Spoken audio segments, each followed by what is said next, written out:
पवित्र पुराण ने हमारा बहुत सा काम हल्का कर दिया इस दास का।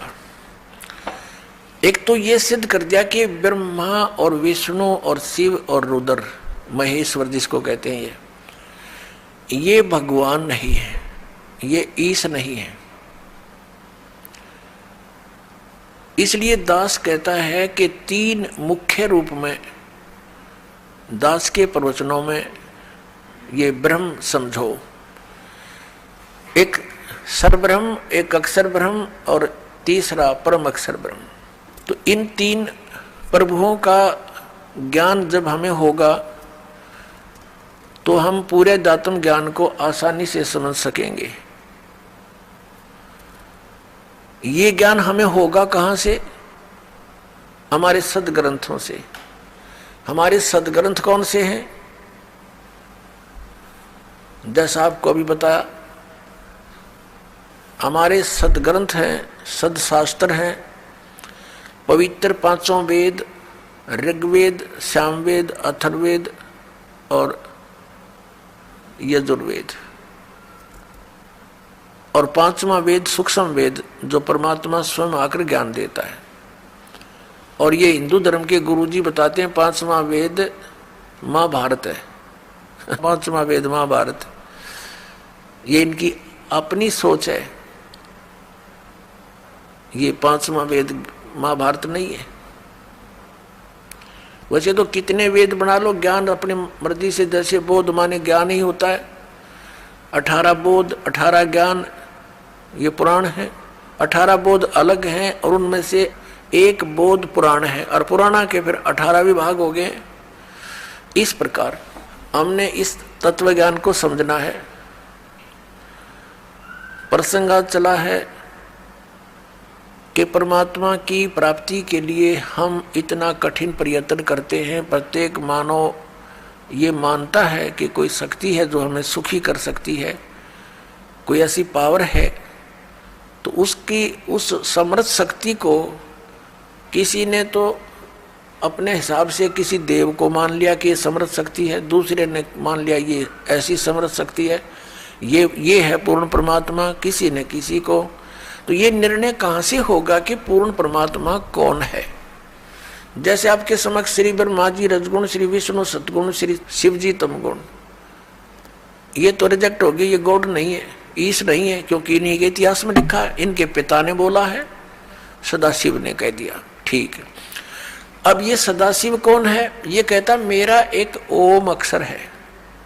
ओम अक्षर किसका है? ब्रह्म का। तो ये ब्रह्म ही सदा शिव रूप में प्रकट हो गया।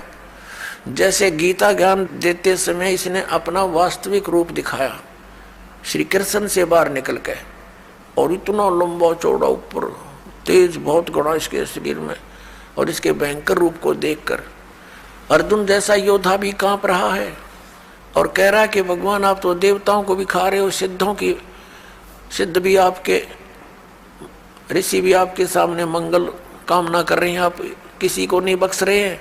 तो 11वें अध्याय के 32वें श्लोक में कहता है कि मैं काल हूं भाई और अपरिवर्त हुआ हूं।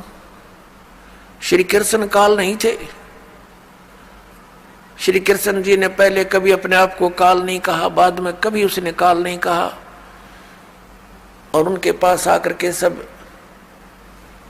ग्वाल बाल गोपिकाएं तथा पशु पक्षी भी प्यार पाते थे।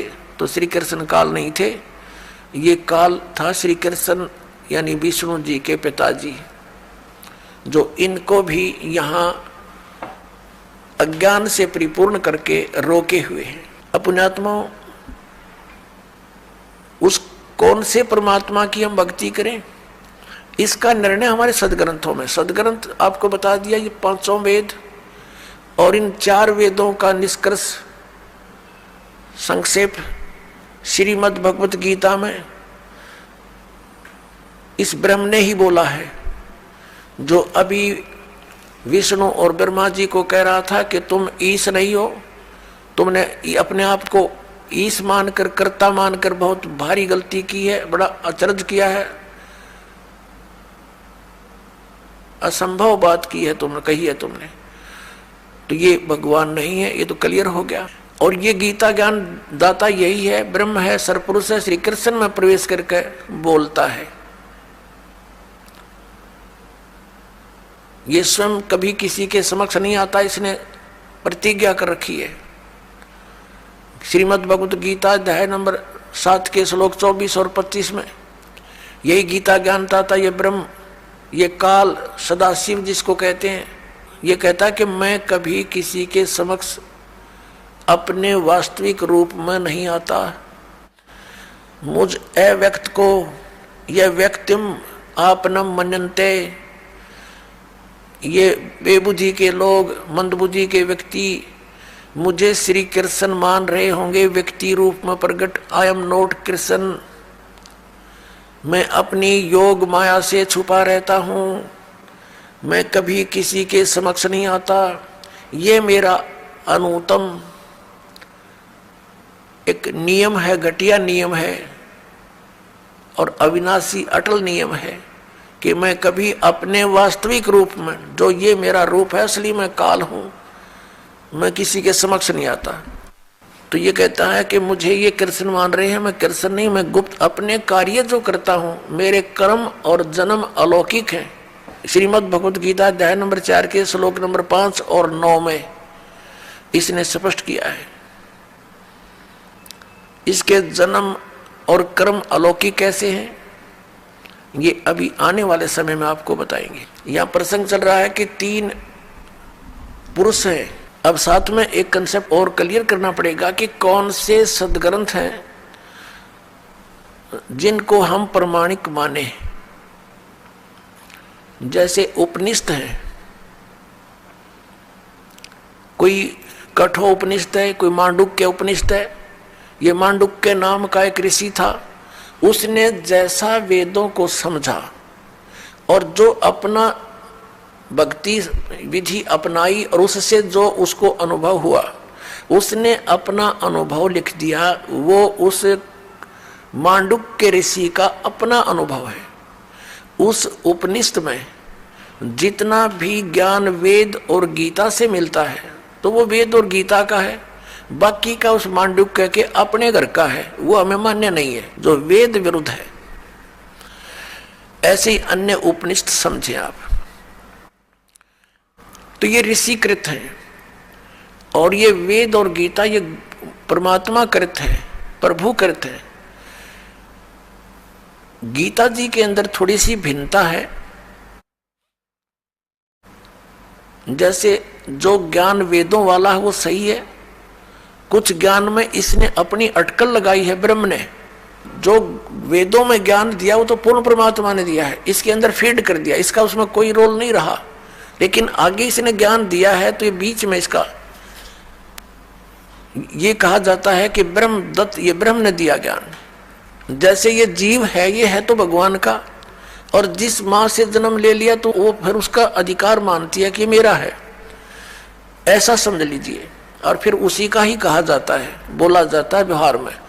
तो ऐसे ही चारों वेद पूर्ण परमात्मा ने दिए थे, इसके अंदर फीड कर दिए थे अंतःकरण में ब्रह्म के, सरपुरुष के। इस सरपुरुष ने, ब्रह्म ने अपने श्वासों के द्वारा इसको बाहर निकाला। अपने आप निकल के समय आने पर समुद्र के अंदर फिर इसने बाद में चारों को छुपा दिया था, जो बाद में सागर मंथन करने पर ब्रह्मा जी को प्राप्त हुए। एक इसने नष्ट कर दिया, 5वां वेद, जो जिसके देने के लिए परमात्मा को स्वयं आना पड़ता है। प्रत्येक युग में आते हैं और वो सच्चिदानंद घन ब्रह्म की वाणी वो स्वयं बोलकर हमें ज्ञान देकर जाते हैं, हमारा कल्याण करवाते हैं। तो उस वेद ज्ञान को इसने भी पढ़ा, उसके आधार से फिर इसने गीता में वेदों वाला ज्ञान दिया। फिर साथ में युद्ध कराने के लिए इसने कुछ अपनी अटकल लाई, तो वो अटकल इसके अपने घर की है, वो वेद ज्ञान नहीं है। जैसे इसने श्रीमद् भगवत गीता अध्याय नंबर 3 के श्लोक नंबर 8 में कहा कि अर्जुन, यदि तू एक स्थान पर बैठा रहेगा, कर्म सन्यासी हो गया, तो फिर तेरा निर्वाह कैसे होगा? एक स्थान पर बैठकर हठ योग करके साधना करता रहेगा। तो मूर्ख लोग होते हैं जो ऊपर से तो हठ योग करके समाधिस्थ नजर आते हैं, लेकिन वो अंदर में चिंतन कुछ और ही करते रहते। ऐसा करना व्यर्थ है। फिर 6ठे अध्याय के 10, 11, 12, 13, 14, 15 तक इसने क्या बताया है, फिर अपनी विधि बताई है। और वो वेद ज्ञान है जो तीसरे अध्याय के 7-8 मंत्र में दिया है, वो तो वेद ज्ञान कि यदि तू एक स्थान पर बैठकर हठ योग करता रहेगा तो तेरा फिर निर्वाह कैसे होगा। इस कर्म सन्यासी नहीं होना, कर्म योगी बन। फिर 8वें अध्याय के 7वें श्लोक में कहा कि युद्ध भी कर, मेरा समन भी कर, ये वेद ज्ञान है। फिर इसने 6ठे अध्याय के 10 से लेकर 15 तक जो ज्ञान दिया है उसमें इसके अपने घर का है मूर्ख बनाने के लिए। क्या बताता है, एक स्थान पर अलग स्थान पर बैठ जा, नीचे कुसा हो, डाब हो, ऊपर मृगशाला हो, उसके ऊपर एक सुंदर कपड़ा हो स्वच्छ, फिर वो ना ऊंचा हो ना नीचा हो, ऐसा आसन हो, उस पर बैठकर अपने नाक के अग्रभाग पर ध्यान लगा और मन और इंद्रियों को रोक। ये इसके घर का ज्ञान है। वहां तो कह रहा है वो वेद ज्ञान है कि तू एक स्थान पर बैठा रहेगा, तू हठ योग करता रहेगा, तेरा निर्वाह कैसे चलेगा। और यहां ये अटकलबाजी अपनी बता रहा है। अब जैसे वो वेद ज्ञान कैसे है और ये वेद ज्ञान क्यों नहीं है, ये भी जानना अनिवार्य है। यजुर्वेद अध्याय नंबर 40 के मंत्र नंबर 15 में स्पष्ट किया है कि वायु अनिलम अमृतम अथिदम बसमांतम शरीरम ओम कर्तु समर किलबे समर और कर्तुम समर। ओम नाम का सिमरण काम करते करते कर, विशेष कसक के साथ कर और मनुष्य जीवन का परम कर्तव्य जानकर ओम का सिमरण कर। ऐसे ही सूक्ष्म वेद में कहा है परमेश्वर ने, नाम उठत नाम बैठत नाम सोवत जागवे, नाम खाते नाम पीते नाम से ती लागवे। नाम उठत नाम बैठत नाम सोवत जागवे, नाम खाते नाम पीते नाम से ती लागवे। काम करते करते, चलते फिरते, उठ के बैठ के, जब भी जैसे भी सुविधा हो, उठते चलते नाम का सेवन कर और नाम से मोक्ष होगा। केवल नाम ही है मोक्ष का। बाकी जो अन्य साधनाएं हैं, जो हठ योग आदि हैं, वो मोक्ष मार्ग नहीं है। उससे अन्य उपलब्धियां होती हैं जो मोक्ष मार्ग में सहयोगी नहीं, बाधक होती है। उसे सिद्धियां आ जाती हैं, प्रभुता बन जाती है, फिर वो भगवान स्वयं प्रभु बन जाता है, प्रभु को भूल जाता है, उसका दुर्भाग्य होता है। तो इसलिए हमने वही क्रियाएं करनी चाहिए जिससे हमारा मोक्ष हो, हमें मोक्ष प्राप्ति हो। अब यहाँ प्रसंग चल रहा है, हम उसी पर आते हैं कि जो वेदों वाला ज्ञान श्रीमद् भगवद गीता में है वो बहुत ज्यादा है। थोड़ी सी अटकल है इसकी अपनी। तो इसकी अटकल कैसी है, जैसे दूसरे अध्याय के 37 और 38 में एक बार तो कहता है कि अर्जुन तू सब लाभ हानि को भूल जा और युद्ध कर ले, और फिर तुरंत लाभ और हानि याद दिला रहा है कि यदि तू युद्ध में मारा गया तो स्वर्ग की प्राप्ति होगी, और यदि युद्ध में जीत गया तो तू पृथ्वी का राज भोगेगा, तेरे दोनों हाथों में लड्डू। तो ये इसकी अपनी बकवाद थी जो उसको केवल युद्ध कराना ही उद्देश्य रखा हुआ था। अब यदि श्री कृष्ण जी गीता जी का ज्ञान दे रहे होते तो वो इतना जुल्म नहीं करवाते, क्योंकि वो तो बहुत युद्ध अप्रिय है, वो युद्ध करते ही नहीं, उनको युद्ध अप्रिय है। क्योंकि 3 बार गए थे वो शांति दूत बनकर, उनको इसी दृष्टिकोण से कहा करते थे, देखो भाई युद्ध बहुत बुरी चीज होती है, टाइम पास करना अपना टाइम पास कर लो, आधा आधा बांट लो। नहीं माने, फिर आखिर में क्या हुआ कि भगवान ने ये कह दिया भी ठीक है तुम नहीं मान रहे हो। श्री कृष्ण जी ने कहा कि एक तरफ मेरी सेना होगी, एक तरफ मैं होऊंगा, और मैं हथियार भी नहीं उठाऊंगा।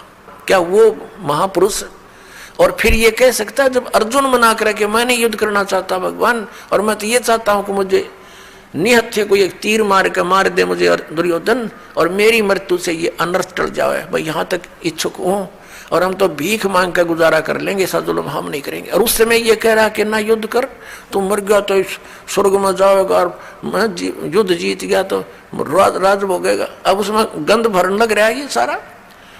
जब ये नहीं माना तो उसको ज्ञान देने लगा, ज्ञान के भी प्रश्न उत्तर करता रहा। अर्जुन सोचा था इससे पीछा छूटा, किसी तरह यो मन बख्श दे।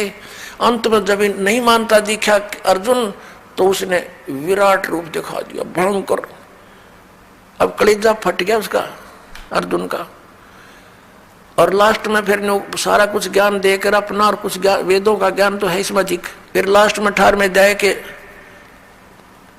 67-68 में पूछा है कि क्या तुझे ज्ञान हो गया, अब बोल क्या करेगा। अर्जुन बोला मैंने बहुत ज्ञान हो गया, मैं तो युद्ध करूंगा। अब उसने सारा दृष्टिकोण पढ़ लिया उसका कि ये युद्ध कराना चाहता है, और यदि मैंने मना कर दिया और इसने एक बार वो दृष्टि फिर दिखा दिया, मेरा हार्ट अटैक हो जाएगा, तो ये तो काम मेरा तो बनेगा।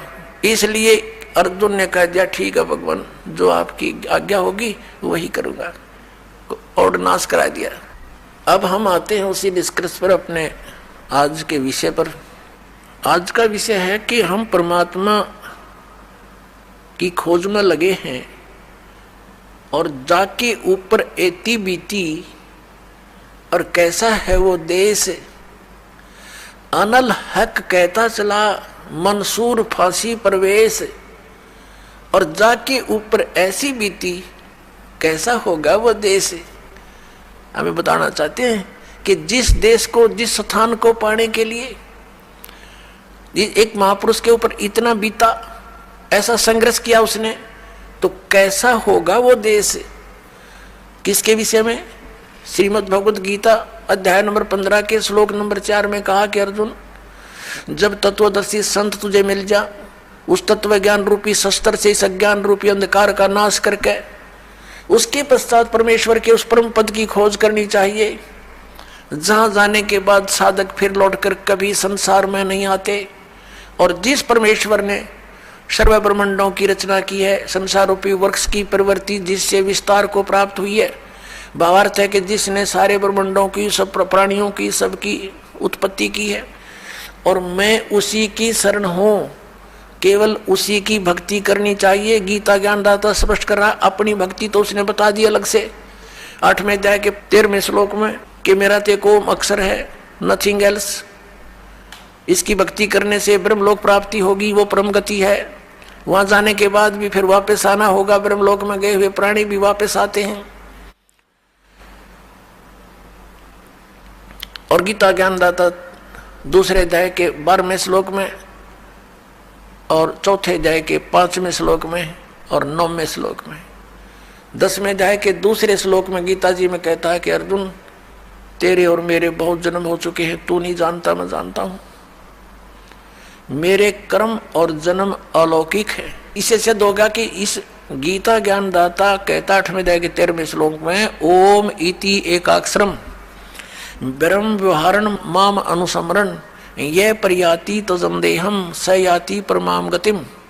मुझ ब्रह्म का केवल एक ओम अक्षर है, नथिंग एल्स। जैसा आप जी ने शिव महापुराण में अपनी आंखों देखा था कि मेरे मुख से ये ओंकार एक प्रणव मंत्र उच्चारण हुआ था,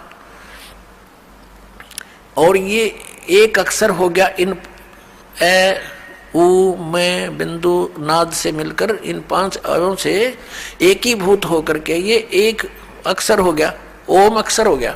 तो गीता अध्याय नंबर 8 के श्लोक नंबर 13 में, गीता अध्याय नंबर 8 के श्लोक नंबर 13 में ये वही कह रहा कि ओम इति एकाक्षरम ब्रह्म व्यवहारण माम अनुसमरण ये प्रयाति तमदेहम सयाति प्रमाम गतिम। मुझ ब्रह्म का यह एक ओम अक्षर है, नथिंग एल्स। अंतिम समय तक इसकी साधना भक्ति करता हुआ, श्रवण करता हुआ जो शरीर त्याग कर जाता है, वह परम गति को प्राप्त होता। कौन सी परम गति? ओम से मिलने वाली स्थिति गति। वो क्या है? वो ब्रह्मलोक प्राप्ति है। 8वें अध्याय के 16वें श्लोक में कहा कि ब्रह्मलोक पर्यंत भी सभी पुनरावृत्ति के अंदर वहां गए प्राणी भी पुनर्जन्म हो आते हैं, क्योंकि ये खुद कहता है मेरा भी जन्म होता है, तेरा भी होता है। तो इससे जन्म मृत्यु और ये दीर्घ रोग परम शांति, ये दीर्घ रोग नहीं नष्ट हो सकता और परम शांति नहीं हो सकती। इससे ये भी सिद्ध हो गया कि गीता ज्ञानदाता वही है जो शिव महापुराण के अंदर ब्रह्मा और विष्णु को ये कह रहा था, और शिव को और महेश्वर को उनसे भिन्न है। वो कह रहा था कि तुम ईश नहीं हो, तुमने सब मुझसे ही कुछ विभाग प्राप्त किए हैं और तुम प्रभु बन बैठे। और फिर ये भी कहा कि मेरा एक ओम अक्षर है, 5 अव से बना हुआ, ये एकीभूत होकर के ये एक अक्षर ओम है, वर्ण है, ओम अक्षर है। तो इससे सिद्ध हो गया कि वही सदाशिव, वही काल ये गीता ज्ञान दे रहा है। जो श्री ब्रह्मा जी, श्री विष्णु जी, श्री शिव जी और इसी महेश और रुद्र को कह रहा पुत्र हो तुम मेरे, ये उनका पिता है, इनकी माता दुर्गा है। अब यहां प्रसंग फिर लाते हैं हम कि कैसा है वो देश। कहते हैं अनल हक कहता चला, मंसूर फांसी परवेश, जाके ऊपर ऐसी बीती, कैसा होगा वो देश। जिसके ऊपर ऐसा शीश भी दे दिया, टुकड़े टुकड़े हो गया, तो कैसा होगा वो देश। उसके विषय बता है गीता ज्ञानदाता कहता 18वें अध्याय के 62वें श्लोक में कि अर्जुन तू सर्वभाव से उस परमेश्वर की शरण में जा, उस परमेश्वर की कृपा से ही तू परम शांति को और सनातन परम धाम को प्राप्त होगा। ओए होए, परम शांति और सनातन परम धाम। सनातन परम धाम जो सदा रहने वाला, शाश्वतम शथानम, मूल पाठ में लिखा है शाश्वतम शथानम। शाश्वत माने सदा रहने वाला, अविनाशी, और शथान को धाम को, लोक को, वो शथान उसको प्राप्त होगा और वहां परम शांति होगी। इससे सिद्ध है गीता ज्ञान दाता से कोई अन्य है वो प्रभु, वो परमेश्वर, जिसकी शरण में जाकर सत साधना करने से, जिसकी साधना करने से वो परम शांति हो सकती है और वो स्थान प्राप्त हो सकता है जहां जाने के बाद साधक फिर लौटकर कभी संसार में नहीं आते। वो गीता ज्ञान दाता से अन्य है, भिन्न है। अपनात्मा हमारे जो पवित्र सदग्रंथ हैं वो कौन से हैं जिससे हमें निर्णय हो कि हु इज गॉड, परमात्मा कौन है, हु इज ही गॉड, वह परमात्मा कौन है। उस परमेश्वर की शरण में जाने के लिए गीता ज्ञान दाता कह रहा है उस परमेश्वर की शरण में जाओ, वह परमेश्वर कौन है और कहां प्रमाण है और उसकी साधना का मंत्र कौन सा है और किसको सत्य माने। श्रीमद् भगवत गीता अध्याय नंबर 16 के श्लोक नंबर 23 और 24 में कहा है, अर्जुन जो शास्त्र विधि को त्याग कर मनमाना आचरण करते हैं उनको न तो सुख हो, न उनकी गति हो और न ही उनको कोई सिद्धि प्राप्त हो सकती, अर्थात यूजलेस, व्यर्थ। फिर 24वें श्लोक में कहा कि अर्जुन इससे तेरे लिए कर्तव्य और अकर्तव्य की व्यवस्था में शास्त्र ही प्रमाण है। शास्त्रों में वर्णित विधि अनुसार ही साधना करेगा, उसी ज्ञान पर आरूढ़ रहेगा तो तुझे लाभ होगा, अन्यथा कोई लाभ नहीं। अपने आत्मा पवित्र हिंदू धर्म के धर्म गुरु आदरणीय शंकराचार्य जी माने जाते हैं। आदि शंकराचार्य जी जिसने ये 4 मठों की स्थापना की, उसके पश्चात फिर अन्य सुयोग्य शिष्यों को उस पर स्थापित करके स्वयं 32 वर्ष की आयु में आदि शंकराचार्य जी सवधाम चले गए थे। अब उन धर्म गुरुओं ने क्या बताया है हमारे को, उन्होंने हमें बताया है कि श्री ब्रह्मा जी, श्री विष्णु जी, श्री शिव जी ये अजरो अमर हैं, ये सर्वशक्तिमान हैं। श्री विष्णु जी ही श्री कृष्ण और श्री राम रूप में अवतरित हुए, जन्म हुआ उनका यहाँ पर, उन्होंने जो लीलाएं की उनके वो गुणगान किया करते हैं। और फिर उनसे कोई पूछता है, जैसे पूछा ही करते थे हम भी पहले, प्रश्न करते थे क्या रजगुण ब्रह्मा जी, सतगुण विष्णु, तमगुण शिव जी हैं, वो कहा करते हाँ रजगुण ब्रह्मा जी हैं, सतगुण विष्णु जी हैं, तमगुण शिव जी हैं, और रजगुण ब्रह्मा जी उत्पत्ति करते हैं और सतगुण विष्णु जी हमें हमारी यहाँ सतिथि रखते बनाए रखते हैं, पालन भी करते हैं, और श्री शंकर जी संहार करते हैं। ये तमोगुण है। तब उनसे प्रश्न क्या करते कि श्री ब्रह्मा जी, श्री विष्णु जी, श्री शिव जी ये किसकी भक्ति करते हैं? वो उत्तर देते थे कि भगवान विष्णु और शंकर श्री राम की भक्ति करते हैं। कोई कहता है कि श्री शंकर जी के आराध्य देव विष्णु जी हैं, कोई कहते हैं श्री विष्णु जी के आराध्य देव शंकर भगवान हैं, ये इन्हीं की पूजा करते हैं। और यहाँ तक कहते थे कि राम तो शिव जी की भक्ति करता है, शिव जी श्री राम की भक्ति करता है। इसको उआबाई का ज्ञान कहते हैं। आदि शंकराचार्य जो पवित्र हिंदू धर्म के जो धार्मिक गुरु माने जाते हैं, इनका विधान क्या है कि जीव ही ब्रह्म है, अयम आत्मा ब्रह्म, अहम ब्रह्मास्मि, तत्वमसि, प्रज्ञानम ब्रह्म, ये इनके चारों मठों के एक एक वाक्य हैं। और यही वाक्य उपासना के हैं, मोक्ष मार्ग बताते हैं ये। और ये भी कहते हैं कि ये चारों वाक्य उपनिषदों से लिए गए हैं। और फिर इनसे प्रश्न किया करते थे कि क्या वेदों वाला ज्ञान ही श्रीमद् भगवत गीता में है?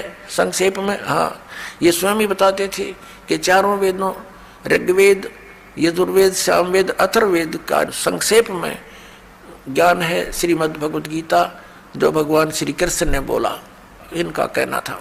और फिर इनसे प्रश्न किया करते थे कि श्री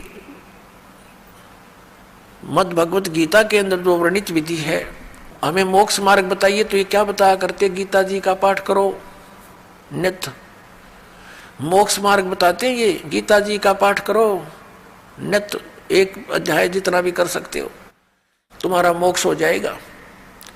फिर क्या कहा करते थे? हरे राम हरे कृष्ण, हरे राम राम राम हरे हरे, ये मंत्र जाप करो। इन्होंने कैसा विभाजन कर रखा है कि ओम नाम का जाप तो सन्यासी करते हैं, और अन्य के लिए अन्य नमः शिवाय, ओम नमः शिवाय, किसी के लिए हरे राम राम हरे हरे, कृष्ण कृष्ण हरे हरे, ये मोक्ष कर देगा। पुण्यात्माओं, एक तरफ तो इन शंकराचार्यों जी का मानना है कि जीव ही ब्रह्म है, और दूसरी तरफ ये कहते हैं श्री कृष्ण भगवान स्वयं, कृष्ण श्री कृष्ण भगवान है स्वयं, श्री राम भगवान स्वयं। और फिर उदाहरण देते हैं कि एक समय जिस समय द्रौपदी का चीरहरण हो रहा था, तो भगवान ने द्वारका से दौड़कर आकर उसकी लाज रखी। फिर उदाहरण देते हैं कि जैसे एक बार गज और ग्रहा यानी मगरमच्छ लड़ रहे थे, गज ने भगवान को पुकारा, भगवान नंगे पैरों दौड़ के आया, उसकी रक्षा की। और फिर ये भी उदाहरण देते हैं, ये बोले समाज को, अपने अनुयायियों को कहते हैं कि भगवान कैसे दयालु हैं कि श्री रावण को अंगद भी मार सकता था, हनुमान भी मार सकता था, लेकिन वो अपने हाथों से मारकर उनका उद्धार करना चाहते थे, उनको परम गति देना चाहते थे।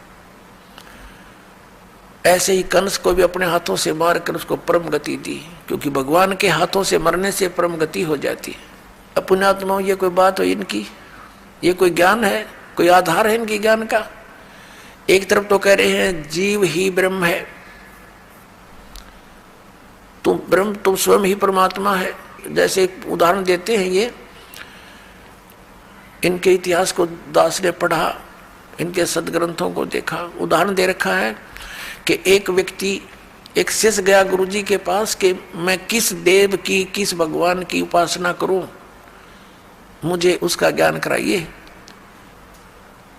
तो गुरुदेव ने बताया कि तू खुद ही भगवान है, तू ही परमात्मा है, तू अज्ञानता से अपने आप को जीव समझ रहा है, बस वो भगवान बन गया, उसको ज्ञान हो गया शिष्य को। वाह भाई वाह, कितना सिंपल, कितना साधारण से ज्ञान हो गया। और फिर ये मंत्र जाप करते हरे राम राम राम कृष्ण कृष्ण हरे हरे। फिर ये किस लिए? जब तुम ही जीव ही परमात्मा है, फिर ये किस लिए कर रहे हो? ये कीर्तन किसका कर रहे हो? भगवान का। भगवान तुम राम को भी मानो, श्री कृष्ण को भी भगवान मानो, और विष्णु जी भी भगवान, शंकर भी भगवान, नारायण भी भगवान थारे। और फिर नो का जीव ब्रह्म, और ब्रह्म को कहते हो तो सर्वव्यापक है, निराकार है, यानी आत्मा को कहते हैं कि ये आत्मा ही सर्वव्यापक है और परमात्मा कोई नहीं, जीव ही ब्रह्म है। फिर नो कहें कि उसका गज की रक्षा के लिए, हाथी की रक्षा के लिए भगवान दौड़े दौड़े आए। देख सिर पैर नहीं इनके ज्ञान का। ये तो ऐसी कथा है इनकी जैसे एक दादी माँ अपने पोत्र पोत्रियों को शाम के समय सुलाते समय कथा सुनाया करती। एक बुढ़िया कथा सुना रही थी, बच्चे सो नहीं रहे थे रात्रि के समय। कह रही थी बेटा, एक मकान पर एक भूतनी बैठी थी, प्रेतनी, लंबे लंबे दांत थे, मोटी मोटी आंखें थी और पीछे से पैर मुड़े हुए थे, उसके घुटनों से पीछे ऐसे बैठी थी, उसके पैर काम नहीं करते, मुड़े हुए थे। और जो बच्चे रात्रि के समय देर तक जागते हैं ना, उनको उठाकर दौड़ जाती है। अब बच्चे कहने लगे दादी माँ, जिसके पैर मुड़े हुए हों वो दौड़ेगी कैसे? तो बुढ़िया कहती है सो जा हाउ आ जाएगा। अब बच्चे पूछते हैं वो हाउ कैसा होता है? कि तुम ही तो हाउ हो, सर दर्द कर रखा, पड़ जाओ। इनका तो यू ज्ञान है इन शंकराचार्यों का, और कितने देश को भ्रमित करे बैठे। आज का जो विषय हम उसी पर आते हैं कि श्री ब्रह्मा रजगुण, श्री विष्णु सतगुण, श्री शंकर तमगुण, महेश्वर तमगुण, ये भगवान नहीं है। ये तो आपको सिद्ध ही कर दिया दास ने, इन्हीं के इतिहास में दिखा दिया श्री शिव पुराण में और विद्वेश्वर संहिता के अध्याय नंबर 7, 9 और 10 के अंदर। अब बाकी बचे 3 पुरुष, जो दास कहता है कि 3 पुरुष मुख्य तौर पर अध्यात्म ज्ञान के अंदर आते हैं। एक सरपुरुष, एक अक्षर पुरुष और तीसरा परम अक्षर पुरुष। इन्हीं को अन्य शब्दों में सरब्रह्म, अक्षर ब्रह्म और परम अक्षर ब्रह्म, और अन्य शब्दों में ईश्वर, परमेश्वर कहा जाता है। ये कहाँ प्रमाण है? अब दास ने ये तो प्रमाणित आपके समझ कर ही दिया कि हमने सदग्रंथों के अतिरिक्त अन्य किसी भी दंत कथा को स्वीकार नहीं करना है जो वेदों, गीता और सूक्ष्म वेद में प्रमाणित ना हो। और इसी का समर्थन पवित्र श्रीमद् भगवद गीता अध्याय नंबर 16 के श्लोक 23 और 24 से हमें प्राप्त हुआ। तो इससे कंसेप्ट क्लियर हुआ कि इसके अतिरिक्त जो वेदों में वर्णित और गीता में वर्णित विधि है तो वो हमें मान्य है और वही हमारी मोक्षदायक है, कल्याणकारक है, उससे अतिरिक्त नहीं। अब ये जैसे शंकराचार्य जी और अन्य जितने भी हिंदू धर्म के गुरुजन हैं, ये श्रीमद् भगवद गीता को सर्वधार्य बताते हैं, अनमोल ग्रंथ बताते हैं और भगवान श्री कृष्ण जी द्वारा दिया गया एक अनमोल रतन बताते हैं। वास्तव में तो ये ज्ञान किसने बोला? इनकी बुद्धि वहां तक पहुंच नहीं सकती क्योंकि तो बाल बुद्धि वाले हैं, इनका तो कोई ज्ञान का सिर पैर नहीं है। फिर भी ये दास उसको समझाने के लिए पूरा प्रयत्न करेगा और सत्य है जो दास बताएगा वो फाइनल है, सदग्रंथों में प्रमाणित है। अब ये जाप करते हैं हरे कृष्ण हरे राम और कई तरह देरा देशा मिला दे, या ओम नमः शिवाय, और बाकी का आपको बताई दिया कि अयम ब्रह्म, अयम आत्मा ब्रह्म, या आत्मा ही ब्रह्म है। बता फिर क्यों डले डो रहे हो? जब आत्मा ही ब्रह्म है तो बैठो आराम से। तो कुत्ते की आत्मा ही ब्रह्म है, फिर तो सैर सपट्टे करती फिर हवा। अरे हम यहाँ बुरा हाल हुआ पड़ा है, अज्ञान के कारण हम ऐसे आप पर दंत कथा बना बैठे, ना वेद ज्ञान और न इनके पास कोई अन्य शास्त्र से परिचित, ये अपना दंत कथा बना रखी है। अपने आत्मा श्रीमद् भगवद गीता में जो विधि वर्णित है भगवान के स्मरण की, उसके अतिरिक्त जो नाम जाप किए जाते हैं वो शास्त्र विधि को त्याग कर मनमाना आचरण है, वो यूजलेस है। हरे राम हरे कृष्ण कृष्ण कृष्ण हरे हरे ओम नमः शिवाय आदि ये मंत्र व्यर्थ हैं। और बाकी ये ओंकार रंकार ज्योति निरंजन सतनाम आदि ये 5 नाम है, ये व्यर्थ है। अकाल मूर्त शब्द स्वरूपी राम सतपुरुष ये व्यर्थ नाम है, ये मोक्षदायक नहीं है, ये उपमात्मक नाम है। उस सतपुरुष को तो हमने पाना है, उस अकाल मूर्त को तो पाना है जिसके गुण गाए जा रहे हैं। उसकी विधि प्रोसीजर अलग है उस परमेश्वर के पाने का। जैसे जमीन में जल है, पृथ्वी के अंदर जल है, तो जल पानी नीर जल पानी नीर कहते रहो, लेकिन वो मिलेगा कैसे वो जल पानी नीर? उसका प्रोसेस न्यारा है, उसका प्रोसीजर अलग से है। हैंड पंप लगाया जाता है और तब वो जल पानी नीर मिलता है। ऐसे अकाल मूर्त सर्व स्वरूपी राम सतपुरुष परम अक्षर ब्रह्म जिसको हम खोज रहे हैं, उसके पाने की वे ऑफ वर्शिप सदग्रंथों से ही लेनी है, किसी की दंत कथा लोक वेद से नहीं लेनी।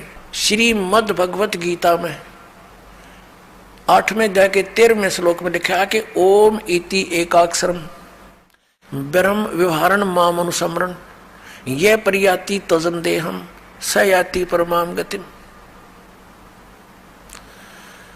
गीता ज्ञानदाता कहता मेरा एक ओम मंत्र है, एक अक्षर ओनली, एक ओम अक्षर है, नथिंग एल्स।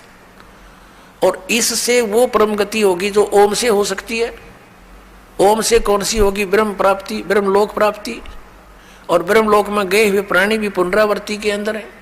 ये खुद कहता अर्जुन तेरे और मेरे बहुत जन्म हो चुके। गीता ज्ञानदाता कहता है तू नहीं जानता मैं जानता हूं। तो ओम वाली गति भी श्रेष्ठ नहीं है। इसलिए 7वें अध्याय के 18वें श्लोक में गीता ज्ञानदाता ने कहा है कि ये सभी ज्ञानी आत्मा है तो उद्धार परमात्मा के लिए समर्पित हैं, लेकिन ये मेरे वाली अनुत्तम गति में ही आश्रित हैं। ये मेरे ओम नाम से मिलने वाली जो परम गति ब्रह्मलोक प्राप्ति है वहां तक जाने के ही साधना तक सीमित है। वहां गए हुए प्राणी भी फिर जन्म मृत्यु आएंगे, इनको परम शांति नहीं हो सकती। परम शांति के लिए तो उसने कंसेप्ट क्लियर कर दिया है 18वें अध्याय के 62वें श्लोक में कि अर्जुन तू सर्वभाव से उस परमेश्वर की शरण में जा, उसकी कृपा से ही परम शांति को और सनातन परम धाम को प्राप्त होगा। मेरे साधना से तुझे वो गति नहीं हो सकती जिससे परम शांति और सनातन परम धाम यानी सतलोक प्राप्त हो जाए। उसके लिए इसने कंसेप्ट क्लियर कर दिया है कि मैं नहीं जानता, उसके लिए तत्वदर्शी संतों को खोजो। 4थे अध्याय के 34वें श्लोक में। और तत्वदर्शी संत की पहचान भी बता दी है 15वें अध्याय के 1 श्लोक में कि ऊपर को जड़ वाला, ऊर्ध्व मूलम अधः शाखम अश्वत्थम प्रायो अवम छंदासी यस्य पर्णानि यह तम वेद से वेदवित। ऊपर को जड़ और नीचे को तीनों गुण रूपी शाखा वाला। श्रीमद् भगवत गीता अध्याय नंबर 15 की श्लोक नंबर 1 का निष्कर्ष दास बता रहा है कि ऊपर को तो जड़ समझो उस संसार रूपी वृक्ष की, और नीचे को शाखा है। 15वें अध्याय के 2 श्लोक में स्पष्ट कर दिया कि ये तीनों गुण रूपी शाखा, रजगुण ब्रह्मा, सतगुण विष्णु, तम गुण शिव जी। अब यहाँ केवल हिंट दिया गीता ज्ञानदाता ने, इसका कोई विस्तृत ज्ञान नहीं दिया। उसके लिए ऑप्शन छोड़ दिया कि तत्वदर्शी संत बताएंगे, और फिर पहचान बता दी तत्वदर्शी संत कौन होगा। वो तत्वदर्शी संत की क्या पहचान है कि जो इस उल्टे लटके हुए संसार रूपी वृक्ष के सभी विभाग बता देगा। सवेदवित, वह वेद के तात्पर्य को जानने वाला है, वो तत्वदर्शी संत है। तो ये ज्ञान परमात्मा ने स्वयं आकर के 600 वर्ष पहले उस परम अक्षर ब्रह्म ने अपने मुखारविंद से बोलकर कबीर वाणी में उस 5वें वेद में सूक्ष्म वेद में बोला था। उस कबीर परमात्मा ने, उस धाणक कबीर ने, जुल्हाए कबीर ने, वो परम अक्षर ब्रह्म है, उन्होंने बोला था अक्षर पुरुष एक पेड़ है, निरंजन यानी सरपुरुष वा की डार, और तीनों देवा शाखा हैं ये पात रूप संसार। ये ज्ञान परमात्मा ने 600 वर्ष पहले दिया था। देखिएगा ये उल्टा लटका हुआ संसार रूपी वृक्ष जानो। परमेश्वर कबीर देव जी ने, कबीर साहब ने, परम अक्षर ब्रह्म ने 600 वर्ष पहले ये ज्ञान दिया था कि अक्षर पुरुष एक पेड़ है और सरपुरुष वा की डार, और तीनों देवा शाखा हैं, ये पात रूप संसार। जो जमीन से बाहर दिखाई देता है वो हिस्सा पेड़ कहलाता है, वृक्ष कहलाता है, और जड़ें गुप्त होती हैं, प्रोक्ष होती हैं, अनविजिबल होती हैं, लेकिन होती हैं। तो परमात्मा ने स्वयं आकर के ये ज्ञान बताया था कि इस संसार रूपी वृक्ष के सब पार्ट्स बताए थे।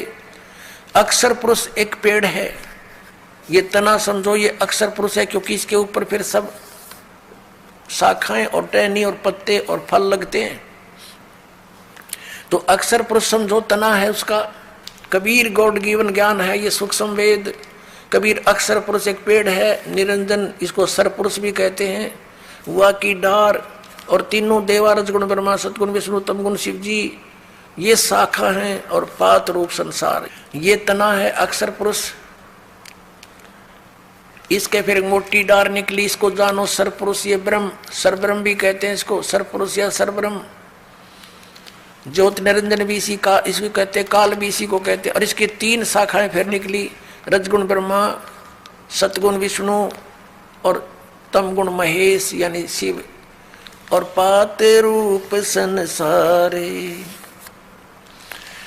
और ये जड़ कौन है? ये परम अक्षर ब्रह्म है, ये पूर्ण ब्रह्म परमेश्वर है। ये कौन है? अब ये इधर पता लगेगा ये कौन है। ये पूर्ण ब्रह्म कबीर साहब, ये कबीर देव हैं, वो काशी वाले कबीर, जिसको जुल्हा कबीर, धानक कबीर एक कवि की संज्ञा दे के छोड़ दिया था ज्ञानता से। लाल को एक कौड़ी मान रखा था। इस दास ने इस लाल को परखा है और आपके सामने रखा है। अब यहाँ प्रसंग आया है कि जो उल्टे लटके हुए संसार रूपी वृक्ष के सर्व विभागों को भिन्न भिन्न बता देगा। स वेदवित, वो वेद के तात्पर्य को जानने वाला है, वो तत्वदर्शी संत है। अब तत्वदर्शी संत की भूमिका करने के लिए स्वयं परमेश्वर आते हैं, सचखंड से चलकर आते हैं, सतलोक से, तीसरे मुक्ति धाम से, उस ध्रुवलोक के तीसरे पृष्ठ पर परमात्मा स्वयं विराजमान है, एक देशीय है, साकार है, मनुष्य दृश्य है। और वहां से वो गति करके सह शरीर आते हैं और यहाँ अपनी अच्छी आत्माओं को मिलते हैं, उनको तत्व ज्ञान समझाते हैं, क्योंकि वो इन अज्ञानी ऋषि महर्षि नाचार्यों से अज्ञान ग्रहण किए हुए होते हैं। उनको फिर ये तत्व ज्ञान दिखाते हैं, अपनी सतिथि से परिचित कराते हैं, सचखंड सतलोक ले जाकर वापस छोड़ते हैं, अपना गवाह बनाते हैं। फिर वो संत उस परमेश्वर के द्वारा प्राप्त ज्ञान और आंखों देखे उस पूरे ब्रह्मांडों को, सतलोक को, फिर अपनी वाणी में ढोल के डंके पर आवाज लगाकर सुनाते हैं, कहते हैं कि कबीर इज गॉड, धानक रूप रहा करतार, अनंत कोट ब्रह्मांड का एक रति नहीं भारे, सतगुरु पुरुष कबीर हैं ये कुल के सिरजनहार। उन महापुरुषों ने जिनको परमात्मा का साक्षात्कार हुआ और सचखंड सतलोक वो स्थान देखा जहाँ भगवान रहता है, उन्होंने सब ने बताया कि परमात्मा साकार है, सह शरीर है, उसका नाम कबीर है, वो मनुष्य दृश्य है। और ये वही परमात्मा काशी के अंदर धानक रूप, जुल्हा रूप में प्रकट हुए थे और तत्व ज्ञान देकर चले गए थे। अब गीता जी अध्याय नंबर 15 के श्लोक नंबर 1 में स्पष्ट हो गया कि तत्वदर्शी संत वो होगा जो इस संसार रूपी वृक्ष के सभी पार्ट्स को, सभी विभागों को भिन्न भिन्न बतावे। पुण्यात्मा परमात्मा खुद आए थे वो ज्ञान देने के लिए, और इन अज्ञानियों के कारण, इन ऋषि महर्षि आचार्य मंडलेश्वरों नकली गुरुओं के कारण इस अज्ञान को सुनकर हमने इस लाल को तो कौड़ी बनाकर डाल दिया कूड़े के टोकरे में, और कौड़ी हमने उठा के छाती का लगा रखे थे। ये जो पूजा के योग्य भगवान नहीं थे, जो भगवान ही नहीं थे, उनके हम पूज रहे थे। इसी 15वें अध्याय के 1 से लेकर 4 का निष्कर्ष है कि अक्षर पुरुष एक पेड़ है, निरंजन वा की डार, तीनों देवा रजगुण ब्रह्मा सतगुण विष्णु तमगुण शिव जी ये शाखा है, और पात रूप संसार हम नीचे हैं, हम पात रूप में। और परमात्मा मूल कौन है? वो परमाक्षर ब्रह्म है।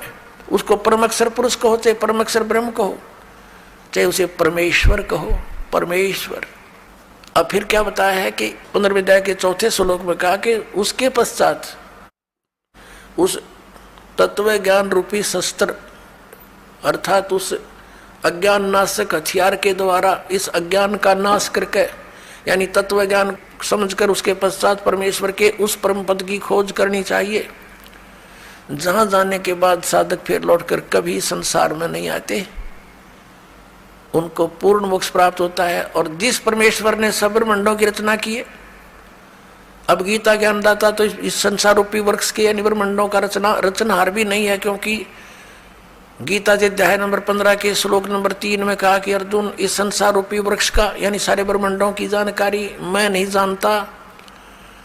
यहाँ विचार काल में जैसा कि तेरे और मेरे गीता जी के डिस्कशन में मैं बताऊंगा, मुझे ज्ञान नहीं, उसकी स्थिति से मैं परिचित नहीं, इसकी अच्छी तरह मुझे स्थिति का ज्ञान नहीं है। तो इसे सिद्ध हो गया कि ये सृजनहार नहीं है गीता ज्ञानदाता, और जो सृजनहार है वो कबीर देव है, परम अक्षर ब्रह्म है। उसने अपने द्वारा रची हुई सृष्टि को स्वयं आकर के बताया है। क्या बताया है कि अक्षर पुरुष एक पेड़ है, निरंजन वाक की डार, और तीनों देवा शाखा है ये पात रूप संसार। अब उस मूल को छोड़ के बाकी सब डिस्कस कर दिया भगवान ने, और उसके लिए इस दास को भेज दिया कि मूल कौन है। बता तो पहले भी गए थे कि हम ही अलखला हैं कुतुब गोश और पीर, और कह कबीर खालिक धनी हमारा नाम कबीर। हम सारी सृष्टि के रचनहार हैं और मैं खुद परमात्मा हूँ, लेकिन हमने इन अज्ञानियों के विधान अनुसार उस भगवान को नहीं पहचाना कि कबीर इज गॉड, और इनफैक्ट कबीर इज गॉड। अब सब प्रमाणित आपके सामने होंगे, वास्तव में कबीर भगवान है। तो पुणात्मा हमने भगवान चाहिए, और सदग्रंथों में प्रमाणित वही भगवान जो हमारे सदग्रंथ वेद और गीता जो बताती है, उसमें जो प्रमाण है वही गॉड। उसके लक्षण मिलते हैं वो भगवान, वो गॉड, और उससे लक्षण नहीं मिलते तो गॉड नहीं है। तो फिर हमने उसकी आवश्यकता क्या है? तो गीता जी अध्याय नंबर 15 के श्लोक नंबर 16 और 17 में 3 पुरुष बताए, एक सरपुरुष, दूसरा अक्षर पुरुष, और तीसरा परम अक्षर पुरुष। अब गीता जी अध्याय नंबर 8 के श्लोक नंबर 1 में अर्जुन ने पूछा कि भगवान, गीता ज्ञानदाता से पूछा कि आपने 7वें अध्याय के 29वें श्लोक में जिस तत्ब्रह्म के विषय में कहा है कि उस जो व्यक्ति जरा और मरण से छूटने के लिए ही प्रयत्नशील हैं, जरा माने वृद्धावस्था, बुढ़ापे का संकट, और मरण माने मृत्यु, इन दोनों से जो छूटने के लिए प्रयत्न कर रहे हैं, अन्य कोई डिमांड संसार के नहीं कर रहे हैं, तो वो उस तत्ब्रह्म से परिचित हैं, और सारे तत्व ज्ञान से और सभी कर्मों से वो परिचित हो चुके हैं। तो अर्जुन ने पूछा 8वें अध्याय के प्रथम मंत्र में कि किम तत्ब्रह्म, किम अध्यात्म, किम कर्म पुरुषोत्तम, क्योंकि वो तो पुरुषोत्तम मान रहा था उसने श्री कृष्ण को। कौन? अर्जुन। तो उसने पूछा कि फिर वो कौन है तत्ब्रह्म? 8वें अध्याय के 3 श्लोक में गीता ज्ञानदाता ने कहा कि वो परम अक्षर ब्रह्म है। अब उसे परम अक्षर ब्रह्म कहो, परम अक्षर पुरुष कहो, एक ही बात है। 8वें अध्याय के 5 और 7 में गीता ज्ञानदाता कहता है कि अर्जुन तू युद्ध भी कर, मेरा समन भी कर, मुझ में भावित रहकर मुझ में श्रद्धा रख के भक्ति करता हुआ शरीर छोड़कर जाएगा तो मुझे प्राप्त होगा। 8वें अध्याय के 6 श्लोक में कहा कि अर्जुन, ये विधान है कि अंत समय में जो जिसके ऊपर आसक्त होता है, जिसमें जिसकी भावना रहती है, जिसके ऊपर वो भावित रहता है भाव में, उसी को प्राप्त होता है। यही सूक्ष्म वेद में कहा कि जहाँ आशा ता बासा होई, मन कर्म वचन सुमरियो सोई। अब आज तक के जितने भी पवित्र हिंदू धर्म के धर्मगुरु थे, इन्होंने गीता जी के अध्याय नंबर 5 और 7 का तो अनुवाद कर दिया। अनुवाद माने अपने प्रवचनों में इसका तो वर्णन करते रहे कि भगवान कहता मेरी शरण में आ जा, तो युद्ध भी कर मेरी शरण में आ जा। लेकिन 8वें अध्याय के 8, 9, 10 भी गीता जी में लिखे हुए, उनके विषय में टिप्पणी क्यों नहीं की इन्होंने आज तक? क्योंकि ये इनको ज्ञान नहीं था, ये तत्व ज्ञान से अपरिचित है, ये स्वयं भी भ्रमित है, पूरे समाज मानव समाज को इन्होंने भ्रमित कर रखा है। उसमें क्या कहा, 8 और 9 और 10 में कहा कि उस परम अक्षर ब्रह्म की साधना करने वाला उसी को प्राप्त होगा, उसकी साधना करने वाला उसी को प्राप्त होगा।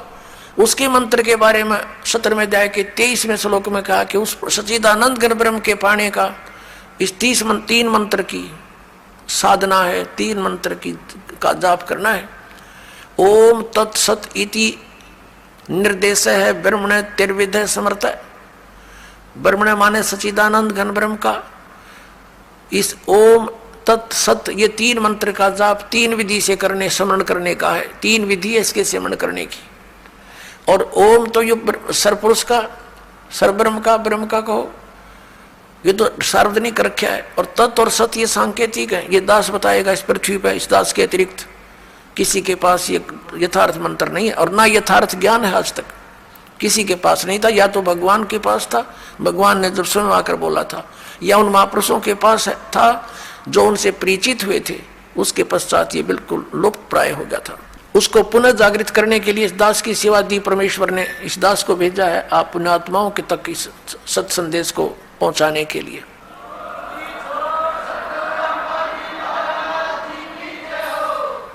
अब यहाँ 17वें अध्याय के 23वें श्लोक में 3 मंत्र का जाप है परम अक्षर ब्रह्म का। तो 8वें अध्याय के 8, 9, 10 श्लोक में कहा है कि उस तत्वदर्शी संत से वो कोड वर्डों में लिखे हुए यथार्थ मंत्र प्राप्त करके जो उस परमेश्वर परम जो पुरुष की यानी परमेश्वर की साधना करता है, परम अक्षर ब्रह्म की, तो अंत समय में भक्ति के बल से उस मंत्रों के जाप की साधना की शक्ति से उसको प्राप्त हो जाता है।